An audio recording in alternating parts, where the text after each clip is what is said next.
ایران کے اسرائیل پہ اٹیک اور اس سے ریلیٹڈ بہت سارے ڈسکورسز آن لائن چل رہے ہیں، جس میں میری لاسٹ ویڈیو کے اوپر بھی کچھ لوگوں نے کویشچنس کیے اور اپنے انالیسس دیے، جس میں سے ایک ریٹوریکل کویشچن تھا کہ بھئی آخر اسرائیل نے ایران کی ایمبیسی پہ حملہ کیوں کیا تھا؟ تو اس سے کوئی انکار نہیں ہے کہ Iran has been helping Palestinian resistance, بلکہ ہوتھیوں اور حزب اللہ کی بھی باقاعدہ مدد کرتا رہا Iran. My last video is actually about the Shia Sunni divide جو کہ پاکستانی آپس میں کریٹ کر رہے ہیں after Iran's attack, which is very counterproductive and actually dangerous. Israel بیک وقت بہت سارے ملکوں کے اوپر پچھلے 6 مہینوں سے حملہ کر رہا ہے، صرف فلسطین کے اوپر نہیں بلکہ لبنان میں، جارڈن کے کچھ علاقوں میں، سیریا میں اور ایران کے ایمبیسی کے اوپر بھی حملہ کر کے basically what Netanyahu wants is a global war. وہ چاہتا ہے کہ یہ جنگ بندی نہ ہو، کیونکہ ہی نوز کہ اب وہ ریلیونٹ بھی ہو چکا ہے اور بہت سارے انٹرنیشنل جو ان کے ایلائز ہیں ان کے لیے بہت بڑی ایک لائبلٹی بن چکا ہے. جب بھی کوئی کولونیل پاور فیل ہو رہی ہوتی ہے، کوئی پروجیکٹ ان کا فیل ہو رہا ہوتا ہے، تو ان کو ایک اسکیپ گوٹ چاہیے ہوتا ہے جس کے اوپر وہ سارا الزام لگا دیں اور کہیں کہ یہ اس سب کا ذمہ دار ہے، اور اگر ہم اس سے جان چھڑا لیں گے تو باقی وہ سارا کچھ بالکل ٹھیک ہے.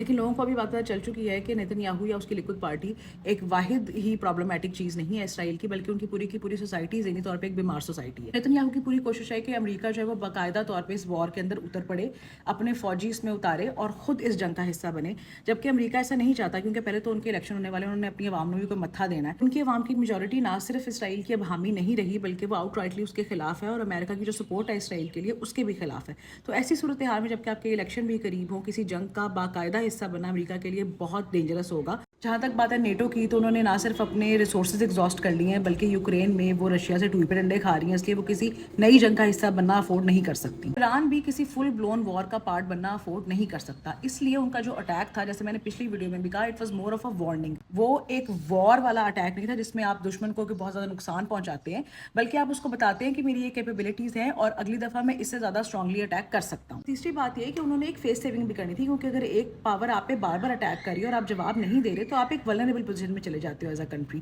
ارد گرد کے ملکوں کو بھی سگنل ملتا ہے کہ it's okay to attack you, کیونکہ شاید آپ ریٹیلیٹ نہیں کرو گے. تو ایک پاور امبیلنس کریٹ ہو جاتا ہے جس کو اسٹیبلائز کرنے کے لیے آپ نے ریٹیلیٹری جواب لازمی دینا ہوتا ہے. ساری صورتحال میں باقاعدہ طور پہ لانتے جارڈن اور سعودیہ کے لیے بنتی ہیں، جنہوں نے نہ صرف پہلے بھی اسرائیل کا باقاعدہ ساتھ دیا ہے، انہوں نے ایئر اسپیسز امریکہ کے لیے کھولے رکھے ہیں جہاں سے اسلحہ اسرائیل تک جا رہا ہے، جو اسلحہ وہ پھر یوز کریں فلسطینیوں کے اوپر. بلکہ ہوتھی جو ریڈ سی میں ٹریڈ روک رہے تھے اسرائیلیوں کی، وہ بھی انہوں نے آلٹرنیٹ رستوں کے تھرو جارڈن نے اسرائیل تک پہنچانے میں اہم کردار ادا کیا ہے. اور ایران کے اس اٹیک میں بھی موسٹلی جو میزائل انٹرسیپٹ ہوئے ہیں وہ جارڈن نے پہلے اپنی ایئر اسپیس بند کر دی تھی، اور کافی سارے میزائل تو انہوں نے انٹرسیپٹ کر دیے کہ بھئی ہم تسی فکر نہ کرو اسرائیلیو، اسی تاڈے ہیں نا اتنے پرا، اسی تانوں کچھ نہیں ہون دیں. اور اسرائیل نے باقاعدہ طور پہ کیٹیگوریکلی شکریہ ادا کیا اپنے عرب ایلائز کا کہ انہوں نے ایران کے اس حملے کے خلاف ہمارا ساتھ دیا ہے اور ان کے جو ڈرونز ہیں ان کو انٹرسیپٹ کرنے میں ہماری مدد دی ہے، جس میں کہ جارڈن اور سعودیہ سر فہرست ہیں.